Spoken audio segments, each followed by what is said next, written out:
aking gagawin naman ngayon ay gagawa ako ng lumpiang sardinas. Bali gumamit lang din ako ng 2 sardinas na maliit. Sasalayin ko muna siya. Na maisala ko na nga rin yung sardinas, ang gagawin ko naman ay hihimayin.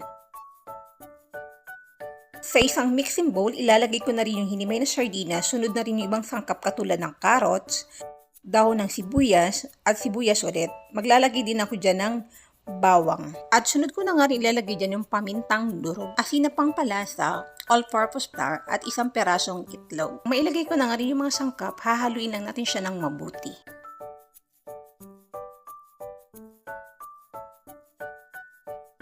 Maglalagay ulit ako dyan ng pampalasang patis.